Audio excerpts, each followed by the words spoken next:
Welcome back to the Theater Podcast, intimate personal conversations with the industry's biggest names. This episode is with Susan Kelechi Watson, who you may know from her amazing role on This Is Us, but she also made her Broadway debut back in 2005, and then her TV and film career just exploded from there. We actually get into why she went that route more than theater, because as we were talking, she was saying that she just can't let theater go. She always comes back. She's always doing as much theater as she can, and she's obviously on stage right now through September 18th in the Shakespeare in the Park comedy Merry Wives. But as she puts it, she just got more yeses than nos in the TV and film space, so that's where she went. And it's a great example of making the best of every opportunity that's presented to you. And she's a first-generation Jamaican. She has a great thought on how she feels responsible for maintaining the accurate representation of her culture, and we had a wonderful conversation about all of that. Make sure to find me on Instagram and Twitter at theater_podcast, on Facebook /official theater podcast. Please leave a rating and a review before you start listening. And now, everybody, please enjoy this episode with Susan Kelechi Watson. Here you go. 1, 2, 3.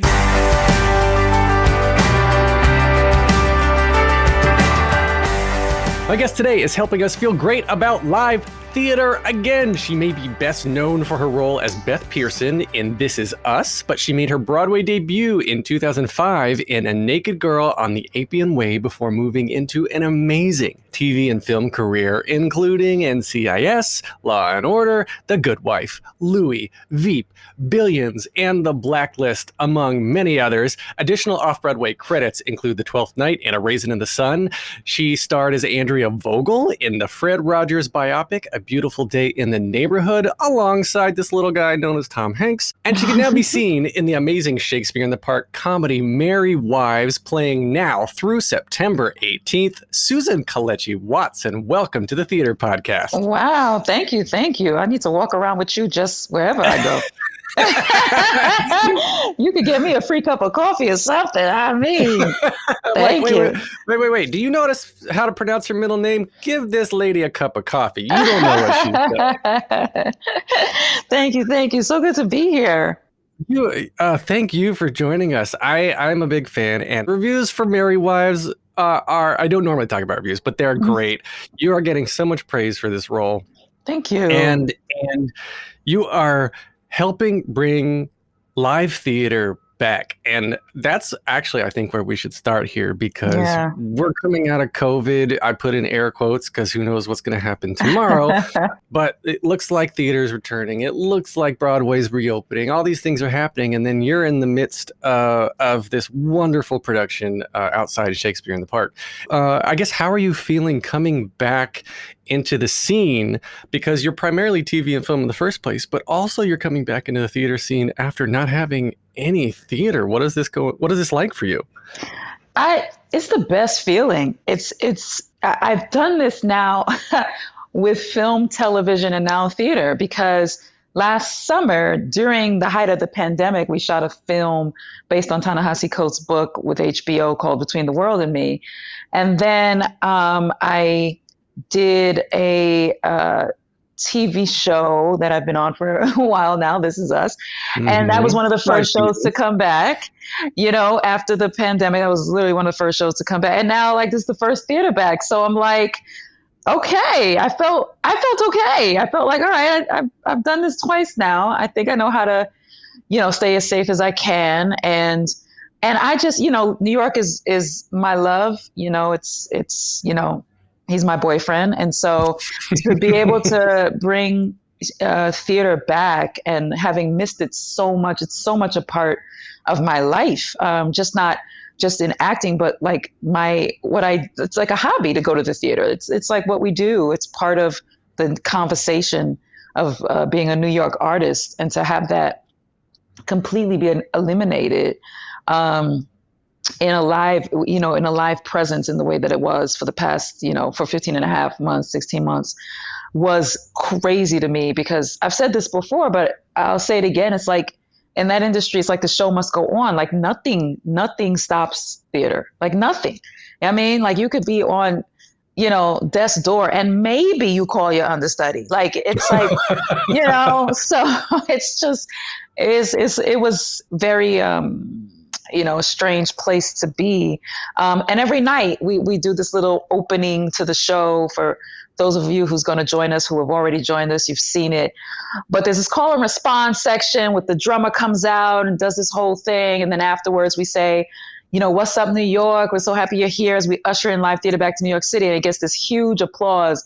And we're on stage cheering too. And it's amazing because you could feel the people in the crowd are just like, yes, this is my first theater, in a year plus. This is their first theater. That's their first time coming back. And it just feels like amazing to be a part of. Oh, that's beautiful. I went to the premiere of The Show Must Go On, that movie premiere inside the Majestic recently. And it was the first time in 16, 17, 18 months. I don't even know how long it is anymore at this point, that I've set foot inside a real theater like this. And just that feeling and that energy. And, you get that little smell. Maybe it's a little bit musty, but it's undeniably New York theater. You know what I mean? Yeah. No, that's the good stuff. That's that good must. So, well, being outside, Merry Wives, I think it's kind of a different experience too, because you're outside anyway, and you're in the heat and whatnot. But I think I would be more comfortable as an actor being outside, of course, in the midst of COVID and all this stuff. But going inside is a completely different animal. Do you have any, I guess, anxiety or did you have any hesitation about kind of getting back into the swing of things, and just being in front of all of these people that, now, right? The mandate is you can't get in unless you prove that you're vaccinated. But I suspect when you were in talks to start joining the cast and even rehearsals, maybe that hadn't even come out yet, right? So. Yeah, Alan, the crazy thing is that when we were first starting, we started with the audience had to be only 428 people. So the capacity, just to give you an idea of that theater, is about close to 1,900. Okay, so a fourth, less than a fourth. Yeah, less than a fourth, right? And we thought, okay, at least we get that. Like, I remember thinking, all right, well, at least we get that. And I was kind of sad about it because it was at the moment where things were opening back up. This is before the Delta variant, and things were kind of opening back up, and they were like, you could take off your mask. Everybody was getting vaccinated. And I kept thinking, man, I wish we could like open it up. It's like, there's like 1,500 more seats, And then we got the news that they were going to fully open the theater, and we could have at least 1,500 people in there. And I promise you, I ran across the rehearsal room floor. I did a full lap because I was so excited, because I just felt so excited for the show. And, and at that stage, I didn't even know how I would, I needed so much more rehearsal at that point. I couldn't see the beginning from the end in terms of what my performance was going to be, but I felt so strongly about the show. I felt so strongly about the people in the room and what we were doing and the energy that we were bringing to it. I really wanted the opportunity to share it with as many people as we could. So I don't think I had the anxiety. I do all the things, I've been vaccinated. I do the masking. I do the sanitizing. I wipe things down. I'm not all up in people's faces. I still kind of distance. I'm not a big hugger anymore. I'm not so much on the handshakes. Like, you know what I'm saying? Like, I come from like a very medically steeped family. My brother's a doctor of emergency medicine. My mom's a nurse, cousins and all this kind of stuff. So I kind of get firsthand information about this stuff and have come really familiar with testing myself. Before people were testing themselves, I was testing myself. I had that kind of access. So I just didn't have necessarily the same anxiety about doing it that way. And we were outside. So I felt like this is great. And they have distance seating for people who haven't been vaccinated, and everyone has to mask regardless of vaccination status. So, they're doing really the best they can to make sure that this happens. And as we know in our show, it might happen anyway. But there's so many backup plans now that are in place because COVID is such a real possibility that it's not necessarily knocking people off their feet anymore because they have a plan B in place if it does happen. And of course, we want everybody to be healthy and everybody to stay safe. So it's not taking it lightly, but it's finding a way through this that the show can once again still go on, you know?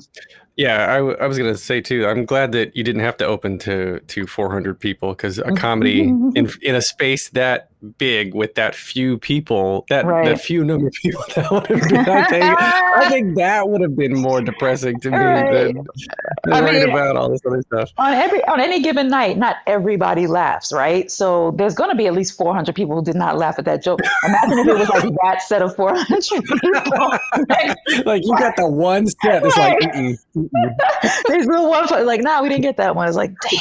Yeah, so I love it, and the show is different too. It's a different take on the show. It's set in South Harlem. I'm going to read the bio here. Set in South Harlem amidst a vibrant and eclectic community of West African immigrants. Merry Wives is a New York story about the tricks and of the heart performed in the heart of city's Central Park's magical Delacorte Theater. Yeah, a spin-off featuring the Bard's most beloved comic characters. Like, it's set in Harlem. Shakespeare set in Harlem. Yeah, right? Love it. That sounds amazing. Cool. Yeah, it's on 116th Street, really, is where it's set. And the set actually is heavily influenced by a street on 116th Street. So a lot of the my niece and nephew came. I'll tell you the most beautiful thing. Jalen and John came, and they were like, they loved it. Auntie Sue, we love this. No, this was amazing. Like, this was it, you know? And I thought, wow, my niece and nephew get to experience Shakespeare for the first time in a laundromat. Like, part of the set is in a laundromat, you know, a hair braiding salon, like, you know, a doctor's in Harlem's clinic. Like, that's how they get to encounter Shakespeare, with somebody riding across on a city bike. I was like, you know, you got to love that. You got to love the ability to adapt it to the times, which is how Shakespeare wrote. He wrote very much in the time, in the moment. And Jocelyn's beautiful, hysterical adaptation does the same thing. I love it, because I sort of equate this the scenario to what Hamilton's doing for a lot of people who potentially wouldn't have ever gotten into theater, or even musical theater specifically, right? So when you bring something as, I guess, reputationally stuffy as a Shakespeare play, right? So you're like, oh God, Shakespeare, I don't want to learn Shakespeare. But then you reimagine it, set it in Harlem, like you said, set it in a laundromat. You got your city bikes, you've got your 116th Street references. I think it makes theater and the arts so much more accessible to people that are, I guess, interesting, accessible and interesting to a group of people that may have never even given it a second thought, right? Yeah. Isn't that, like, that's the fun of theater. I feel like that's what theater does. It's like, let's bring this moment in life that you may not normally access, or you may not have that much experience with. Let's just put it in front of you for a little while, and then ask you to, like, what do you identify with? Like, what do you connect with? Like, you know, where does this speak to you? And then it's like that communal thing of like, oh, we're all in this together. Like, we all have like something that ties us and that we can feel like is similar in each other. And that's why we missed it so much, because you do that the best in person, right? It's kind of it's such a communal thing. And I remember Sahim Ali, our amazing director, who put this whole thing together. This was his concept, his idea, brought these beautiful, generous people into this room. So, you know, he's like a really extraordinary leader. He said, he was like, I just can't wait to hear people laugh all together. Like, you know, we've been laughing alone, you know what I mean? Maybe one person next to you, whatever. But like the chorus of people laughing is going to be like something really cool. And that has been really cool. It's a shared journey. It's a shared emotional journey with strangers. That's what I say this so many times in these episodes is that I just love the emotional journey you go on with a room full of people you've never met. You're all in the same place. You're all focused and present, except for the one one or two people, on their phones, but we don't care about them. But in the audience, we will destroy them. No. We will destroy you.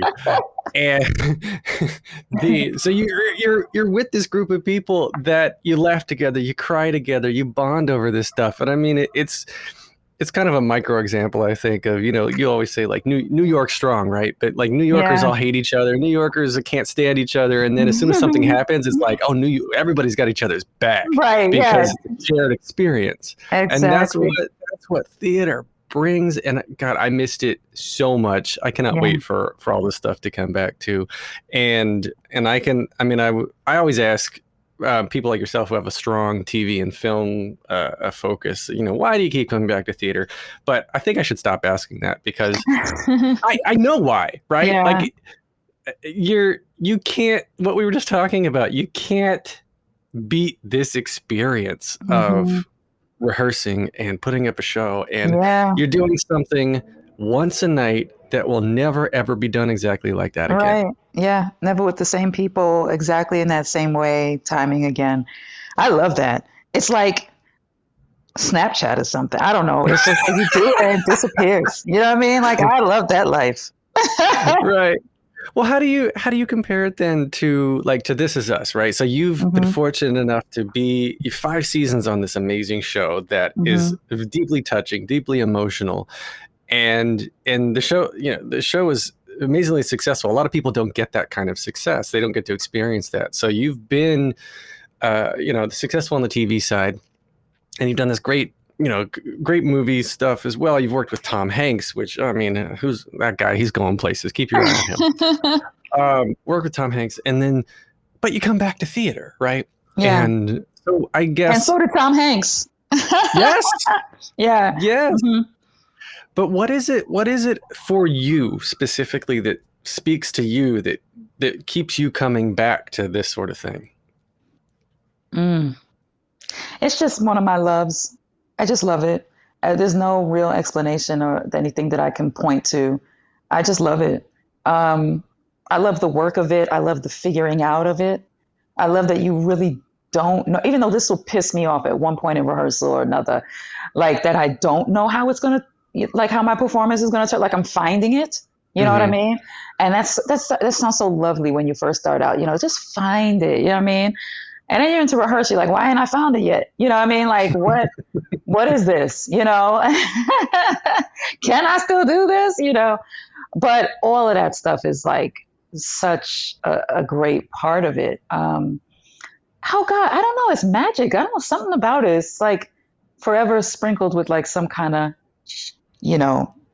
pixie dust, or, it's a blessing to me. I honestly, I don't know how else to say it. And the funny thing is, I feel like, God bless him. I feel like nobody was like calling me or hiring me for theater. You know what I mean? So I kind of, in a way, I just got more yeses in TV, in the beginning. I just did. And so I don't know, what was the reasoning behind that, but that's just the way it was. And so people assume like maybe I didn't want to do it, or they assume that, Hollywood sort of took over.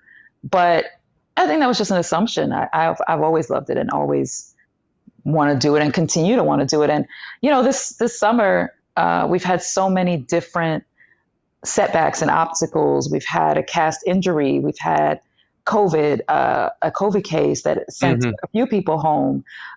We've had rain like you would not believe throughout a tech. We couldn't even finish tech. We had to keep teching into previews. It was like we've had so many of these obstacles, and I was so tired. We all were, because we're working in 95-degree heat and then doing a show at night, and sometimes postponing it because of the rain. And so we're doing it later at night. It's all these things. And I remember, coming home, visiting my parents, and my brother's there, and I'm beat down, and I knew it, but I wanted to see everybody and say hi. And they were like, "Ooh, you look tired." And I was like, "Yeah."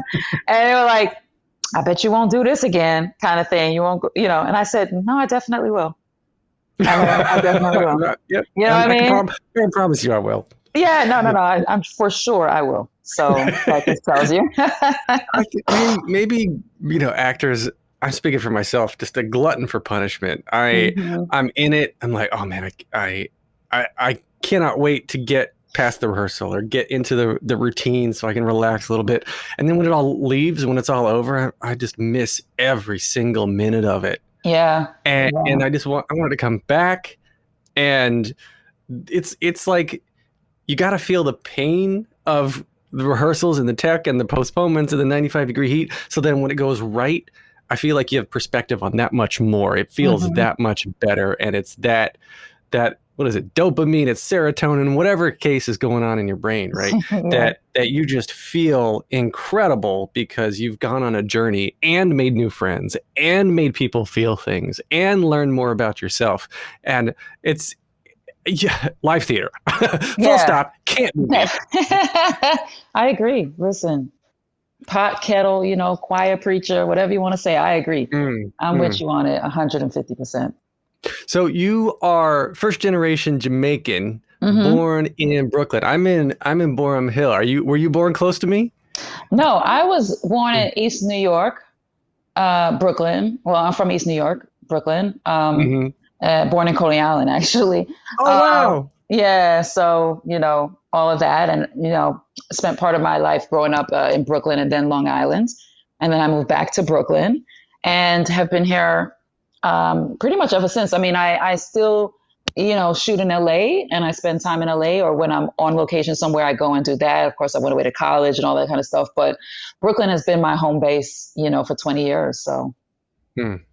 Yeah, I was going to ask about that because This Is Us is shot in LA. Hmm. And then, but I was thinking you were, more New York based and more. There's something about when I was researching the things you did. I was like, yeah, this lady, she's not leaving. You can't Right. take the New York out of this one. Absolutely. But Yeah. your parents, so they immigrated from Jamaica?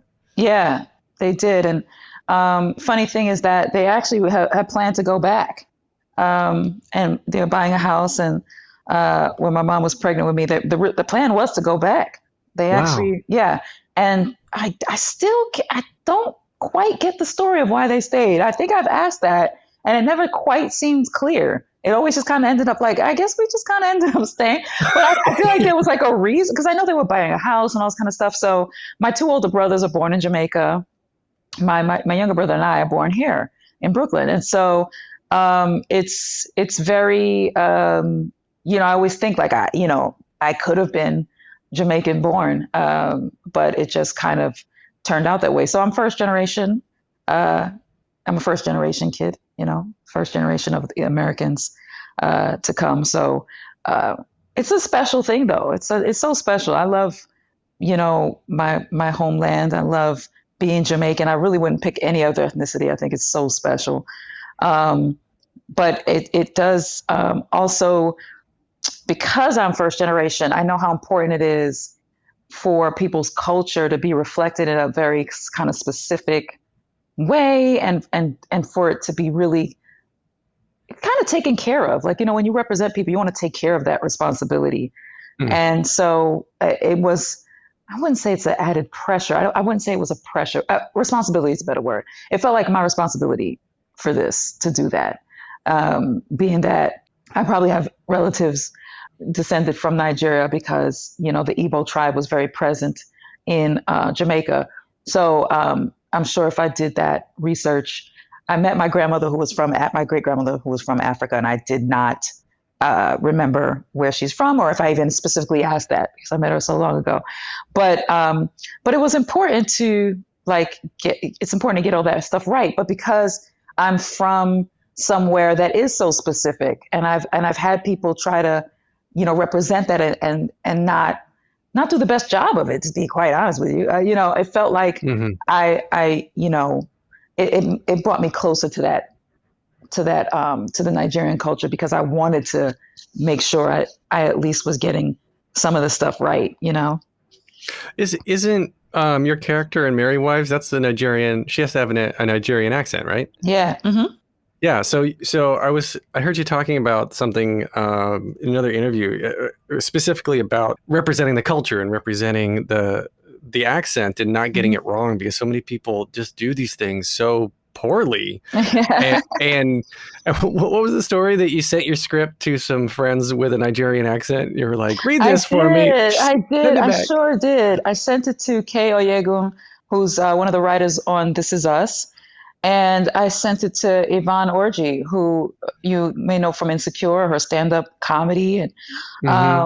And, you know, I was like, hey, y'all, I'm doing this thing. And they're like, oh, okay, go. And I was like, okay, so I'm going to send you this script. Can you read it and record and send it back to me? And they're like, wait, how much script we read?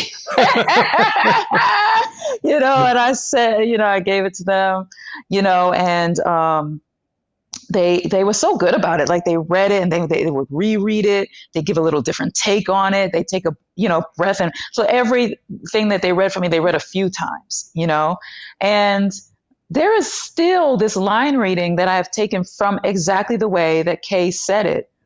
And it just says, she also gave me this thing, Oya, which they say is like I don't know if you call it colloquialism or whatever.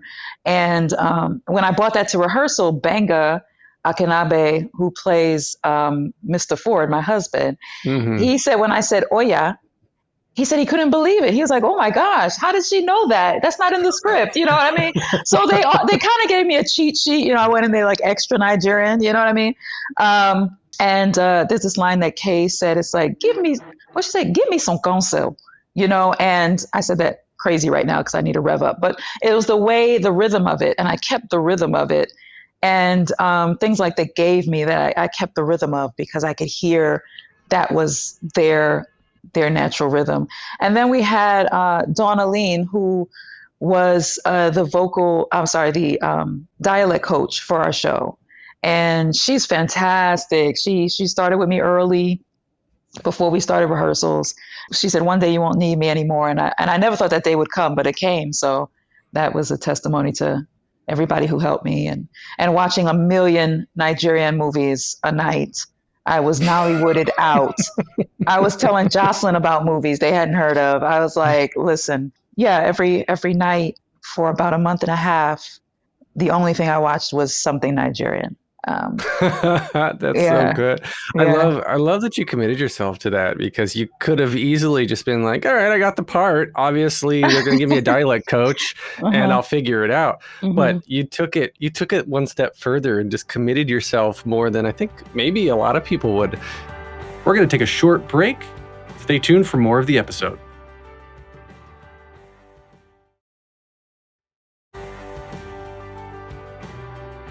You want to represent this culture because, again, going back to being first generation Nigerian, you don't want to lose, I'm putting words in your mouth a little bit, but you don't want to lose that Jamaican culture here in the US, right? Yeah, well, I, for all intents and purposes, grew up Jamaican. You know, like in my household, I don't think there's, except that we were American, you know, we were in America. But my great grandmother also was very instrumental in raising me as well. So I had my mom, my dad, and my great grandmother, and who also raised my mom, you know. And so all I heard was a Jamaican dialect. All I heard was patois or a Jamaican dialect or Jamaican accent. You know, the music we listened to was of Jamaican, West Indian descent. Part of my family is Trinidadian, so it was either, you know, reggae, soca, calypso type situation. When we did listen to American music, it was probably like, you know, whatever was kind of popping in the 80s, but I didn't listen to like a lot of soul music, I guess, you know, until later in college when I got around like Americans who, if you were doing a throwback, then you listen to this music. And I'll never forget being at college and everybody was, you know, dancing and singing to like throwback music. And I didn't know the songs. I didn't know, and everybody did. And it was like, they were so like, the energy was so hyped around it. And I was like, wow, I got to learn this quick. You know what I mean? So, you know, I think the relevance of representing it the best that we can is that, you know, it kind of makes it last longer in a way. Like if we get super unspecific about it so quick, then it gets really watered down and you never really encounter the experience of that culture. You never really encounter it if we keep watering it down, you know, and especially if you're not directly from there. It's like you kind of have to do your due diligence and make sure, you're giving it the best that you got, because some people, that might be their only encounter with it. For those that it is their culture, you want to make sure they come away and feel like, yes, that was my culture being represented. You're not just pimping my name and saying this is going to be something Nigerian and just to, have a hook. You know what I'm saying? Like you have to really go there, because the purpose is so that people will encounter it, and there might be a generosity of spirit the next time they meet somebody from that culture. They might feel a little bit more connected. We all feel a little bit more connected when we do that, and there's accuracy to it, and people appreciate that. Mm-hmm. Oh, I love that. Mm-hmm. And at what point of your life then did theater come into play, right? When did you start having the desire to perform? I've lived my whole life on stage, Doug. No, I always wanted to be one of those divas. I always wanted to be one of those. I'm not that, trust me. But I'm the least dramatic person you want to know in life. I'm just not. I think I actually really do save it all for the stage, and not the most, I don't know, emotionally expressive. I don't know that I'm those things, And so maybe theater is like my expression and my way of kind of encountering that in a more visceral way.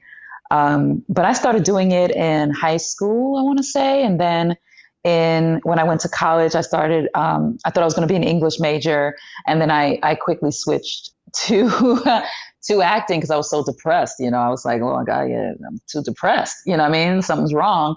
And I switched over to being an acting major. And that's when it started. And even then, you kind of had to wait to be on the stage. If you're a freshman, you weren't able to take stage. So we created our own productions and things like that to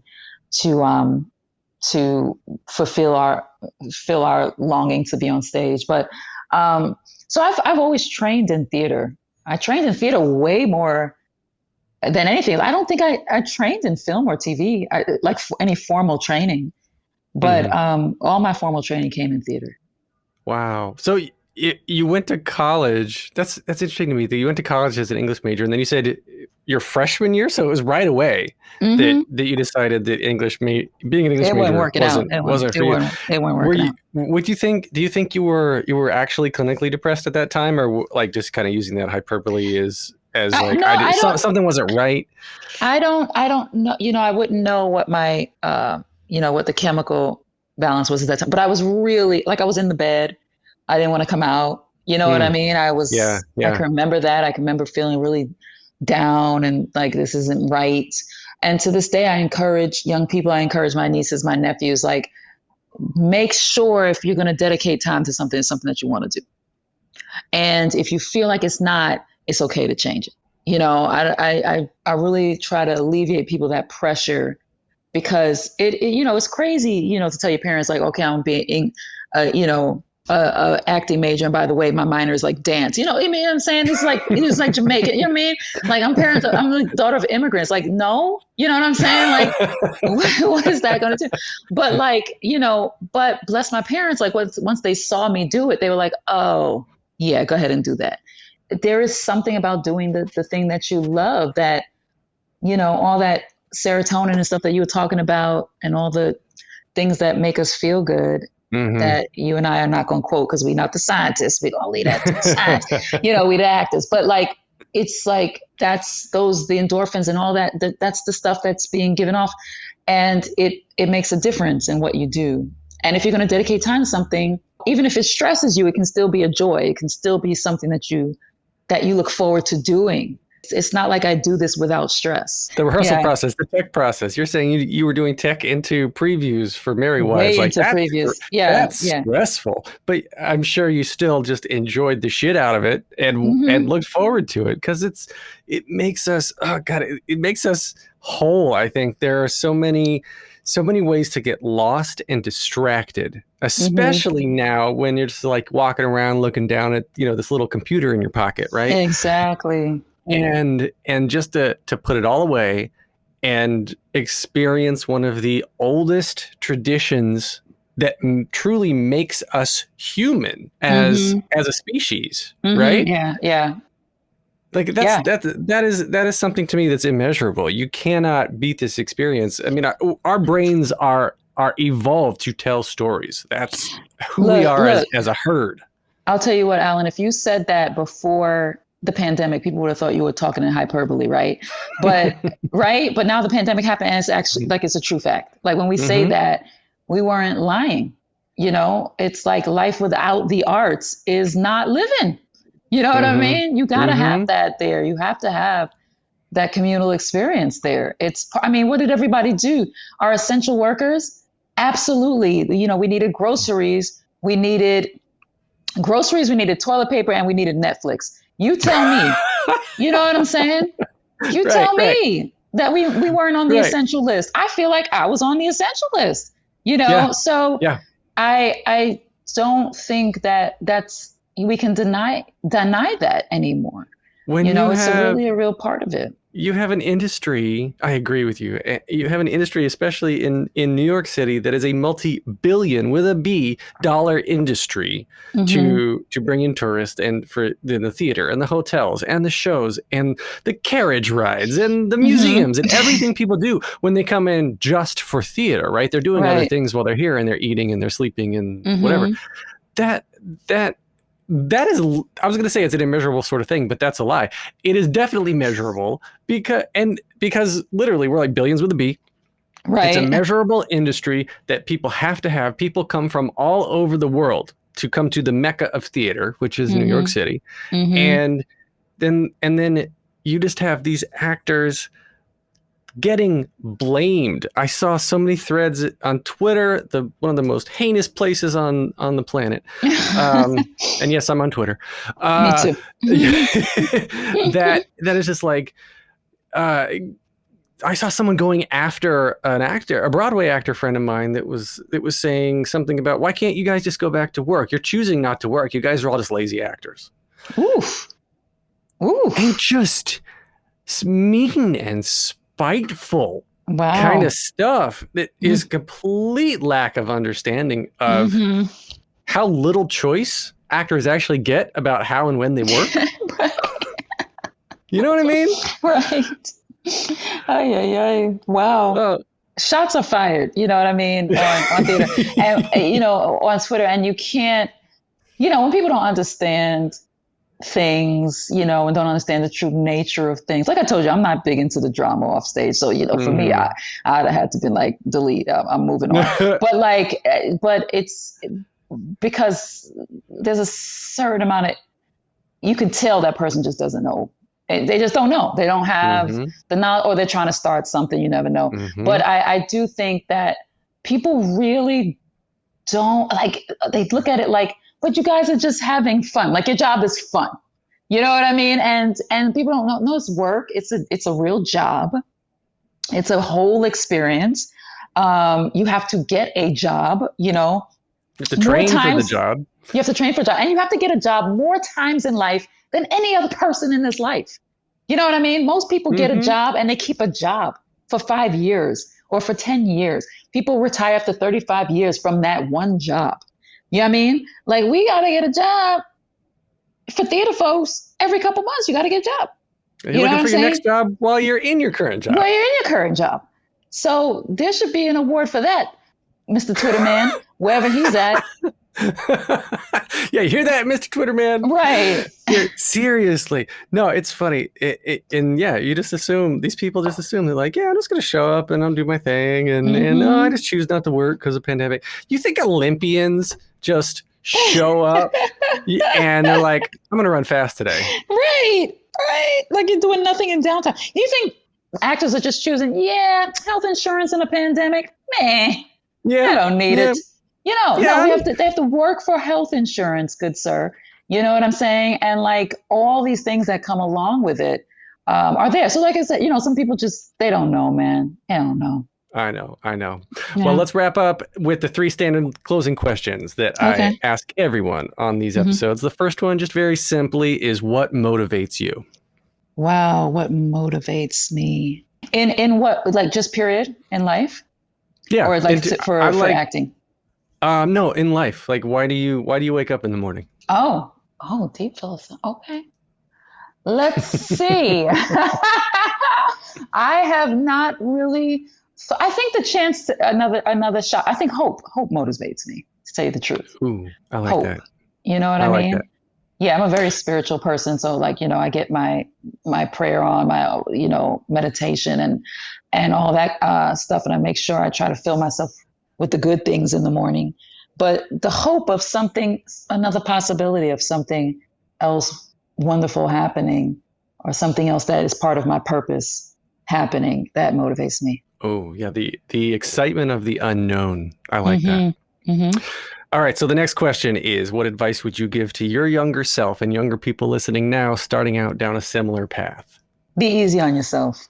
Be easy on yourself and do it. Do what makes you feel joy. Like, discover your superpower.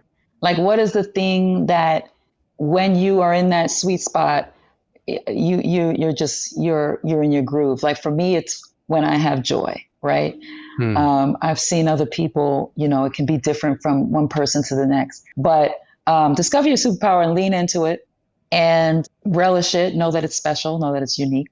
Know that, the world needs whatever you're trying to give. What is your superpower? Mine is joy. Mine is joy. Just bringing joy. No, not bringing it. It's when I have it, there is a different energy. So it's sort of that thing that you have that gives you the strength to do the thing that you do in the most optimal way, in your most unique, special way. And for me, when I inhabit joy on the inside, the thing that I'm doing comes out in only a way that I feel that I can do it. That feels like the energy behind it is the best energy I could give it. And so from person to person, that could be something different. But I would just say to people, like, especially if you're young, discover what it is so that you can carry it with you into a room and know wherever you go, you can carry that thing with you. I love that. So the last question, then, this is super hard. If you could only see one show for the rest of your life, but you can see it as many times as you want, what would you see? And is this one play? Anything you would like. Oh, wow. One show. You're stuck on a desert island with power and a DVD player. What are you watching? Oh, man. Well, I know it's going to be one of these Eddie Murphy films. It's either going to be Boomerang or Coming to America. I was going to say Coming to America is one of my favorites. Yeah. The first one. I love it. Yeah. It's going to be one of those. They're just fantastic classics. I'm going to go with a classic and say that. Yes. I like it. All right. So everyone check the show notes for the link to get tickets and more information for Merry Wives. And then where else can we connect with you? Where can we find you on social media? Okay. on Twitter, which is our favorite, right, Alan? I'm going to be at Kelechi Watson, Kelechi, Kelechi Watson. And on Instagram, I'm Susan Kelechi Watson. And I am Susan Kelechi Watson on Facebook. Wonderful. And I am online at thetheaterpodcast.com. I'm on Instagram and Twitter at theater_podcast, on Facebook /official theater podcast. Please leave a rating and a review wherever you're listening now. And thank you to Jukebox the Ghost for the intro and outro music. And Susan, thank you most of all. I have really enjoyed this chat. Thank you very much. Thanks, Alan. Take a deep breath, make the world a little colorful.